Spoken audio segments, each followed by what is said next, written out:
Hello friends, welcome to my channel. আজ আমি রেস্টুরেন্টের মতন ক্রিস্পি গোবি মাঞ্চুরিয়ানের রেসিপি আপনাদের সাথে শেয়ার করব, তাও আবার পেঁয়াজ রসুন ছাড়া। আর কিছু টিপসও বলবো যাতে এটা একদম ক্রিস্পি হবে। এর জন্য আমি এখানে একটা বড় সাইজের ফুলকপি নিয়ে নিয়েছি।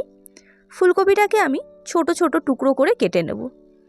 খুব বেশি বড় করে কাটলে এটা খেতে একদমই ভালো লাগবে না। এই রেসিপিটা স্ন্যাক্স হিসাবেও ভালো লাগে, আবার চাউমিন কিংবা ফ্রাইড রাইসের সাথেও খুব ভালো লাগে। ফুলকপিগুলো আমার সব কাটা হয়ে গেছে। আপনারা দেখতেই পাচ্ছেন ফুলকপিগুলোর সাইজ আমি কীরকম রেখেছি। এবার আমি এগুলোকে ভালোভাবে ধুয়ে 2 থেকে 3 মিনিটের মতন হালকা করে একটু ভাপিয়ে নেব।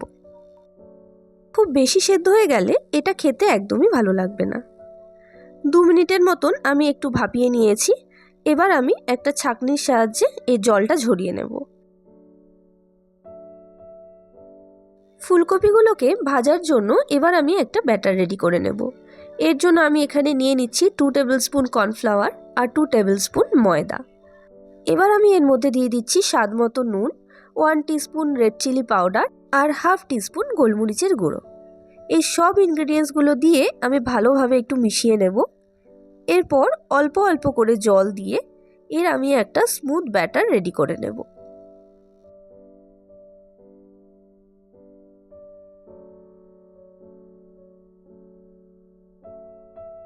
ব্যাটারটা আমার রেডি হয়ে গেছে।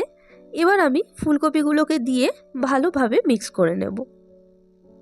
এটা হলো আমার ফার্স্ট কোটিং, তাই আমি ব্যাটারটা একটু পাতলাই রেখেছি।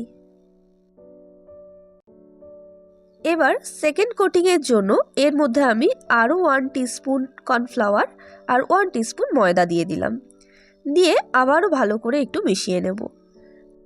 এটা করার ফলে প্রত্যেকটা ফুলকপির গায়ে ব্যাটারটা ভালোভাবে কোট হয়ে যাবে আর তত ক্রিস্পি হবে ফুলকপিগুলো।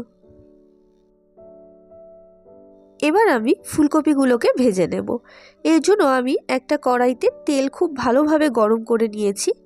এবার আমি গ্যাসের ফ্লেমটাকে মিডিয়ামে রেখে একটা একটা করে ফুলকপিগুলোকে এর মধ্যে দিয়ে দেব। একেবারে খুব বেশি পরিমাণে ফুলকপি আমরা এর মধ্যে দেব না, তাহলে এক একটা অপরের গায়ে লেগে যাবে।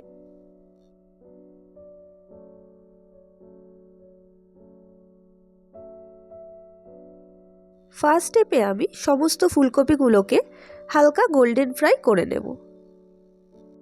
আপনারা দেখতেই পাচ্ছেন এর কালারটা। এই একই রকমভাবে আমি বাকি ফুলকপিগুলোও ভেজে নিয়েছি।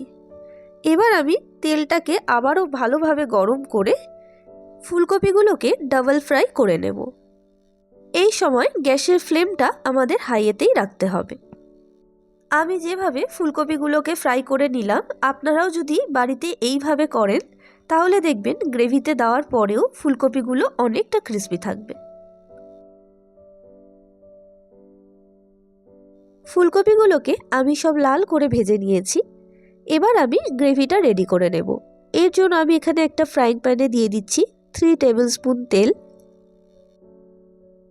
তেলটা খুব ভালোভাবে গরম হয়ে গেলে এবার আমি এর মধ্যে দিয়ে দেব কুচো করা কাঁচা লঙ্কা আর কিছু আদা কুচি।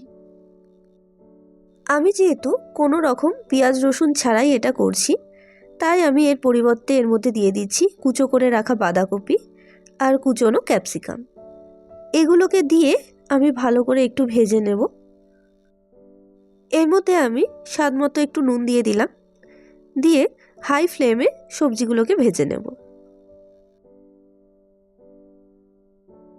সবজিগুলো ভাজা হয়ে গেলে এবার আমি এর মধ্যে দিয়ে দিলাম 2 table spoon tomato sauce, 1 table spoon soya sauce আর 1 টেবিল স্পুন ভিনিগার।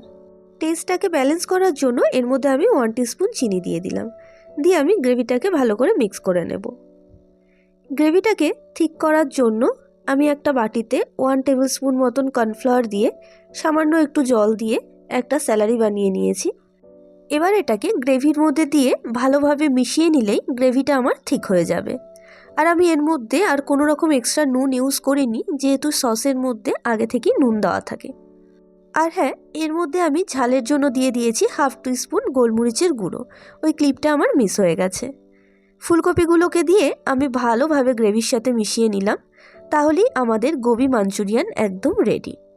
আপনারা চাইলে এর ওপর দিয়ে স্প্রিং অনিয়ন ছড়িয়ে দিতে পারেন। আমি যেহেতু এটা পেঁয়াজ রসুন ছাড়া বানাচ্ছি, তাই আমি এর ওপর দিয়ে কিছু তিল ছড়িয়ে দিলাম। তাহলে এই রেসিপিটা আপনাদের কেমন লাগলো আপনারা আমাকে অবশ্যই কমেন্ট করে জানাবেন। যদি ভালো লাগে তাহলে ভিডিওটা লাইক করে চ্যানেলটাকে সাবস্ক্রাইব করে দেবেন। আবারও চলে আসবো নতুন কোনো রেসিপি নিয়ে।